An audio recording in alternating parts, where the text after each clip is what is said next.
Snipers, you have to see what's happening to the Bitcoin price right now, as we had such an interesting start to the week with Bitcoin decoupling away from the S&P 500 today. I decided to get this video out after the markets closed because a lot of the four-dimensional revolving parts moved today, with the Ethereum to Bitcoin chart selling off on the news that the Ethereum merge is being delayed. And then we saw Bitcoin dominance push up, the Euro to USD pairing also continuing to sell off, with the DXY showing strength. The S&P 500 didn't have a good day today, but Bitcoin still showed strength, coming below its 600-day moving average, and then the bulls started to rescue the price. There's a lot to discuss, Snipers. Smash the like button for the YouTube algorithm if you guys are enjoying these four-dimensional updates, because they are more important than ever right now, with Bitcoin testing the 100-day moving average right now. Just notice how this daily candle yesterday had a wick below the 600-day moving average. This is not the first time this has happened. It's actually the third time this has happened. Every time we've seen Bitcoin come down and form a wick below the 600-day moving average, so far it's formed a higher low. And so I would say more than ever right now, if we are seeing Bitcoin finally come and test this for the last time, we need to see follow through above this very important area of interest that I want to point out, because now we have this previous weekly open also here with the 50-day moving average and the volume resistance at 42,000 US dollars. We really want Bitcoin to follow through by getting above 42,000 US dollars in the next 24 to 48 hours preferably, because at this point, because we came down below the 600-day moving average for a third higher low, it looks like this is Bitcoin's chance to see its final low form. But if we come back down below the 600-day moving average, just remember, every time we've seen Bitcoin prolong price action below the 600-day moving average, it is initially with a capitulation through the 600-day moving average. So you can see in March of 2020, the only time we came below was with a capitulation, which is why we've been very careful with long positions with Bitcoin below its 20-week moving average. But just notice how the 600-day is the major support for Bitcoin. In the macro, we can even go all the way to 2015. I'm not going to go through that. We went through it already with one of our updates.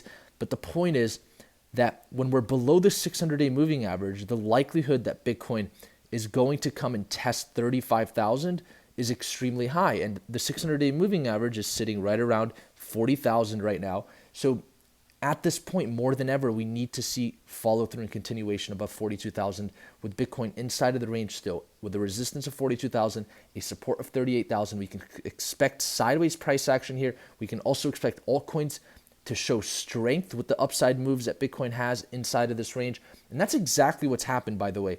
Just because the Ethereum to Bitcoin chart sold off did not mean we saw weakness with the altcoins. Look at Luna, up 15% for the day to close this extremely bullish candle. Not a surprise, because it's quite clear today that the reason Bitcoin decoupled away from the S&P 500 was because we saw a reallocation of assets within portfolios. Notice how the Ethereum to Bitcoin chart sold off today. We started to see weakness here, and if we go on to the weekly chart, we had this extremely bullish weekly candle, and then we saw the news come out that the merge was going to be delayed, and since then we've seen weakness. As a matter of fact, when I was updating the previous weekly opens, I could tell Ethereum did shave off a lot of value in the last 2 weeks since that announcement was made that the Ethereum merge is being delayed. And so today it was really clear where the money went. The Ethereum sold off into Bitcoin and into other altcoins like Luna, for example, and that caused Bitcoin to decouple away from the S&P 500, because just look at the S&P 500's daily candle. It was actually forming new lows, and it even closed red, nothing like Bitcoin's daily candle. So a clear decoupling effect there. And some people might say, well, isn't that quite bearish that it had to, be Ethereum getting sold off for Bitcoin to actually see a strong daily candle?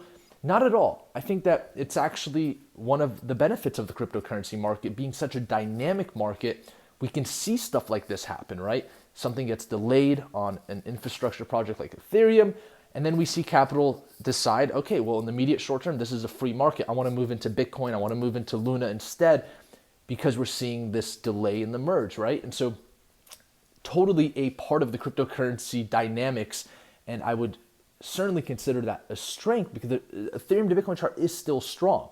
But what we do know now is that because Bitcoin decoupled away from the S&P 500 today due to what happened to Ethereum. We want to monitor the Ethereum to Bitcoin chart more than ever because we still want to see somewhat of some strength there to assume that it's a bullish puzzle piece for the total market cap to also see continuation up.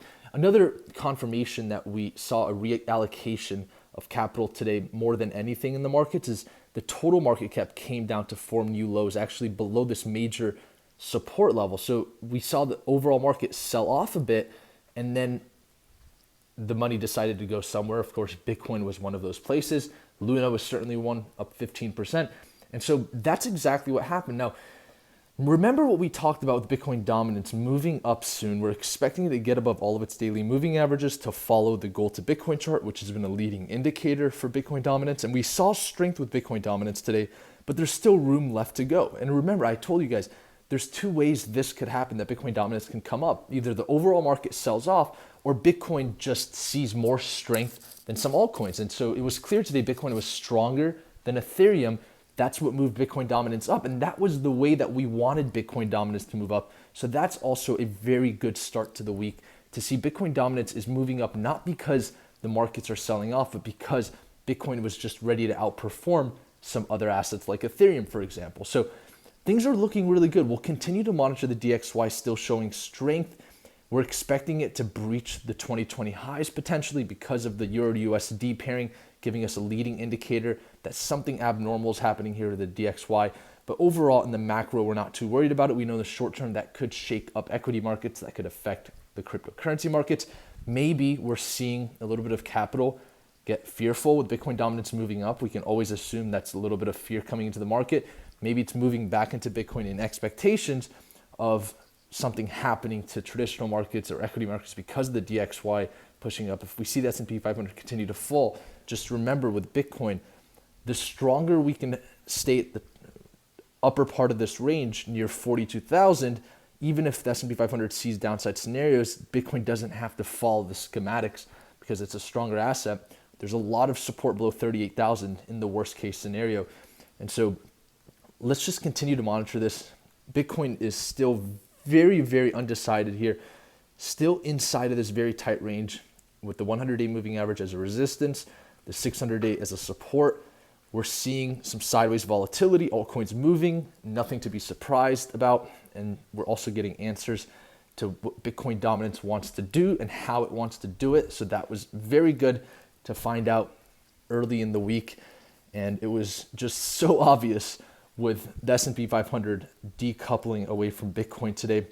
And then outside of that, revolving parts are not really moving. I wouldn't say that there isn't anything much more significant to talk about than what we're talking about right now. I will also say that I think other altcoins will also follow that path if the Ethereum and Bitcoin chart continues to not necessarily show bearish price action, but if it starts to slow down because the merge is being delayed, we may see more funds flow into other altcoins. So let's continue to monitor that. And we can certainly expect some of those funds to also get back into Bitcoin. Maybe that will help Bitcoin see some upside. So just to wrap up, for those that want to really get a grasp of what's happening in the immediate short term, 42,000 is now more important than ever. We have so many areas of confluence with resistance here. If we can get above 42,000, then maybe that was the last time Bitcoin wanted to come below that 600-day moving average before we see continuation in this trend. At any point in time, if we get below the 600-day moving average at 40,000, we have to be very careful since Bitcoin is fully below its 20-week moving average. We know that there is this little pocket here from 38,000, 35,000 that could be tested in the worst case scenario. But until then, let's continue to monitor what happens in the markets. I think that it's really nice to see Bitcoin dominance coming up with Bitcoin also moving up. We're not seeing a sell-off in order for Bitcoin dominance to come up. So that's very positive to start the week off with. Bitcoin decoupling away from the S&P 500. Not a surprise, but over the last few weeks, Bitcoin has been very correlated to equity markets. And so it was very interesting to see that it really took something significant today, like the Ethereum to Bitcoin chart selling off a bit, to get that decoupling effect. But it certainly wasn't a bad thing. It wasn't something that we should be concerned about. It looks like it's happening in direct correlation to the news. of the merge being delayed. So going to be interesting to see what happens, snipers. I'd love to hear your thoughts in the comments below. Thank you all for tuning in to our Monday update. Tomorrow's turnaround Tuesday, so let's see what happens tomorrow, and I will see you guys all next time, snipers.